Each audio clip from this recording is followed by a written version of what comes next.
There are some Previously people who on need to take a SNS. second, and there are some people who, if they take that second, everything that they wanted to say leaves their mind. So I think, so I think it takes like a lot of maturity for Coming up. Women, Are you suffering? She's pushing an agenda. Yes.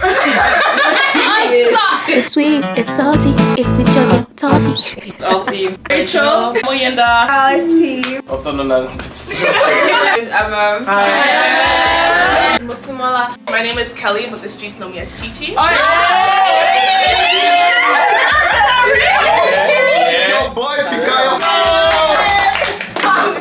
Can men and women be friends? Just friends? No. If you're attracted to If them, they're no. attracted, Serious boundaries put up. It'd have to be like a discussion. Continuously be like, there's a line that I'm not gonna cross, and you know that I'm not gonna cross this line, and you have to respect that. If you try to cross this line, the friendship is donezo. I can't be with you no more. I can't talk to you no more.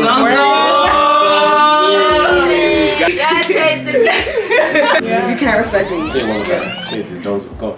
The answer is Yes, with Yes. barrier. I mean, but with boundaries. A lot of marriages fail because they don't have friendships outside of marriages. And specifically in our generation, the danger is everybody feels that relationship is your one-stop shop for all types of relationships. healing hub. Yeah, and we could be like, bro, like this girl's killing me, fam. I hate this girl. Not really, but like because there has to be spaces where you're allowed to emote as fully as you want without there being repercussions, right? Because it's hard to be always responsible. So you have to have that place where you can be wayward respectfully to the marriage. It's not that me and Rachel, when we're married, when I'm not treating Rachel respectfully, Rachel should be the one telling me. My friends should say, brother, you're not treating your wife responsibly. Then be able to come as your best self. To come and say, actually, babe, thought about it. I'm actually really upset, but I've got it out. But I want you to know, right? And also for girls to go and be able to chat, and I think there has to be those spaces. Girls will come to the group chat or come to each other and vent their hearts out and talk about all of the ways in which we're having issues, but your friends are left with that anger, with that frustration, and they never really get the opportunity to resolve that Or find out the truth. or hear the other perspectives, hear the apology that you're hearing. How do you maintain that balance? As you were saying, like it's kind of somehow when we're already fuming and she's like, oh yeah, we're good now. This guy like, so what, everything we talked about, do you address it or do you just let go? So first of all, try not to just judge the guy. Obviously it's the girl I'm holding because you brought it to me in the first place. But then also like try to make sure that it lets us know that decision you made was best for you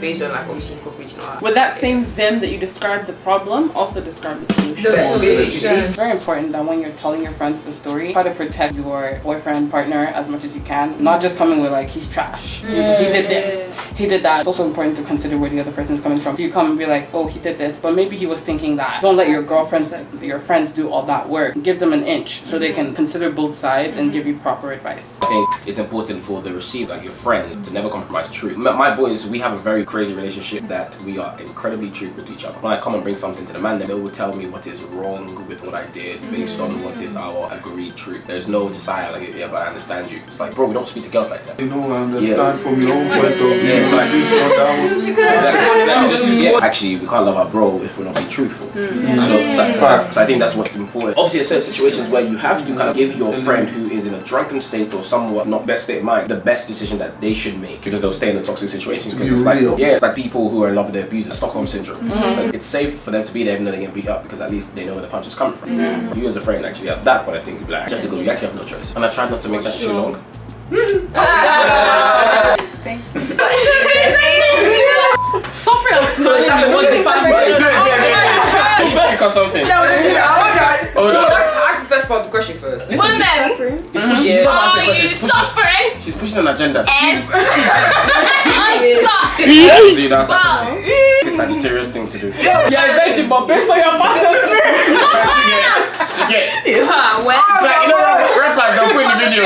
This is just for all the things you see in the video is props and just for storytelling. One nigga, that's a god. And that's coke. I have a suggestion. Well, based on what I've heard, I bet that like some ladies. So like I think you guys should not be scared. You're passionate about this particular topic. Not from from a personal level, but also her friends. He said, "Shut up, mommy." Shut up, mommy, don't worry, I'm being a good girl. Okay. As you guys know, I'm a cliteracy activist. So, activist. Just for disclaimer. Let's have this song. Anyways, at the end of the day, it takes two people to tango, and you know, pleasure is different for every single person's body. But it's just that there's just this general trend. For instance, if you look in gender women studies and stuff, sex is often looked at from the male gaze, you know, and from a side of male pleasure. So why is it that in sex ed we learn how to, I can name all the internal parts of a man. For the woman, you don't tend to get the same things happening in the boys section of the class. Even when, you know, when you look on the interweb, it doesn't really like give you the map. So many men are exploring. Yeah. So like Mosun said, please don't be don't be afraid to speak up. When if you're unsatisfied, don't be afraid to speak up. Back to what we were saying earlier, if this is in the right context, in the Then right nothing exactly part of like your expression of love, you should be able to discuss I this love thing. me some good communication And both if I people was get in that pleasure. situation. Yeah, I agree. Yeah, so I what agree. we're just saying is Don't that just sit there, then go and talk to your girls and say, oh my god, that was terrible. You know? Why does everyone in our generation feel this need constantly to talk about sex and love? I wasn't the older generation, so I don't I feel know. it's because this is what they're battling right now. I feel like we're all in the stage where we're trying to understand what's relationship, getting to the stage of marriage and the whole sex thing. So they're trying to talk about it because they want to know the right decision to make. And it's so overt now. Like it's in your literally, face. if you don't know what's true or what's not Yeah, I true. definitely think there should be more conversations. Exactly. More balance. That's why we need to talk about it. Every show now, everyone's like, if you watch. But it's also like it's commercial because it I also sells. think because the easy access to it and all of us are actually that time of it. That's why we're talking about it more. prenuptial agreements, necessary or unnecessary? Unnecessary. Unnecessary. Saying that if we break up, we split. I take what is mine, you take what is yours, or whatever. If your friends told you that there's red flags and you decide to ignore it, Wait, get that prenup. I think it's not. I think it really necessary. depends. Can I tell you what I started? Yeah, go ahead. So I don't know if it's controversial, but when you sign a prenup, you're pretty much doing that like in faith. Yeah, you have the openness of it. Like there's that openness for that relationship to end. It's like Right, anything.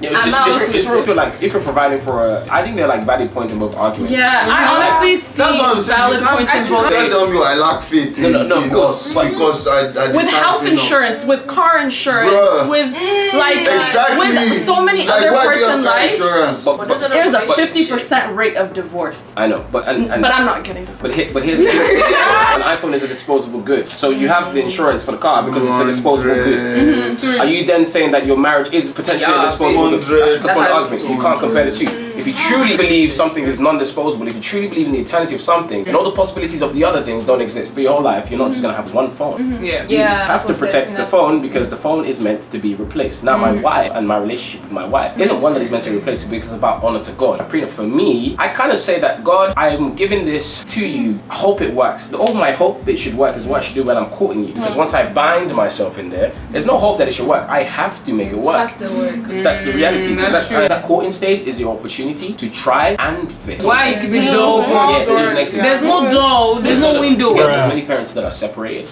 and it looks like a really bad relationship, but they're honoring God because they're not divorced. They're living, they're honoring each other in one way. It might be in a really weird way. Maybe right now we need a few years apart, but we're married to each other. Lord, intercede for my relationship that somehow love will be born again. That's what Of course. Ty Trebet had to do with his wife. But I'm not against the idea of why people get it. Leading up to this conversation, I used to believe in signing one because I believe in the principle of laws of attraction. If you also think that the marriage won't work, then maybe it just wouldn't. By virtue that Yeah, something to think about. There's some people that I really wish would have had a prenup because the divorce is just so messy. Like it's just so bad, you know? And like there's a lot of people like getting into debt to get a divorce. Do you know what I'm trying to say? Like the money that you're even trying to win, like because you're fighting, But the legal fees. It's interesting. It's even interesting because it shows how dishonorable each partner is to themselves. Because if truly it was just about the divorce or just about the absence of love, then at least there will still be grace to say, okay, do you know, you have been my wife for 10 years. My wife, take this was what what we accumulated together. Yeah, It's actually everyone's yours. you. My whole outlook of love is 100% formed by my mother and my father's stable, foundational example of what unconditional love is. Love is patient is. So yeah, I hope to do that for my kids too. I kind of see it in an opposite way. We've said that children are very sensitive and very aware. If the person wants to leave and they're not comfortable, the child will sense that. Children who like, I wish they got a divorce. Don't you think that falls under leaving for the sake and the safety of the child? Where I married this man and now I don't even recognize him, as in he's like screaming, he's drunk, like things like that. That's safety of your child. That's safe for the child. But the thing, When they're no, I was just gonna say that we fell out of love. We're no longer. we fell out of love and we're not comfortable in the same space. It doesn't necessarily have to be like it's so toxic and we're fighting. But that's crazy to me, because did love just come in by itself? Love didn't come in by itself. So one person has to choose to love the other person, and then sometimes that becomes the beginning of this waterfall that love then comes in. Like, I can't live Kelly because we would bite each other's head off, right? And I love Kelly and I'll love her, but I would love Kelly even more if I was not in the situation. I can't leave you, I'm sorry. Sorry, wrong person. Like, to love her properly, I have to be in a separate space. or there is not enough of a wager for you to actually live in that place. In marriage, there's certain choices that you are both forfeiting together. It becomes a whole different conversation. Let's say there is only one house on earth. You and Kelly will find a way to live in the house. So you say that in marriage you have to treat like there's no other option. Because that's what marriage is. That is what marriage. That's like the if agreement of the godly. The godly marriage, okay. Going into The it, godly. we gave it that much weight. Yeah. If you treat marriage that way, which is what you should do, then I understand. But I feel like most people don't tend. Like when you're just feeling, like when you're feeling realistically- the feelings that you're feeling, and when you're going through the stuff that you're going through. We're gonna wrap the relationship segment here, and we will come back to you with a part two. That's not relationshipy. It's just lifey. You got me. Part 2 will be shot in the UK. You know, but I've learned so many things, and I really hope that for you watching, you've picked at least one or two amazing things you can implement in your own life, and I hope this blesses you in it. Ow, too much. That's what I'm Tired of every situation. Leave it all to me.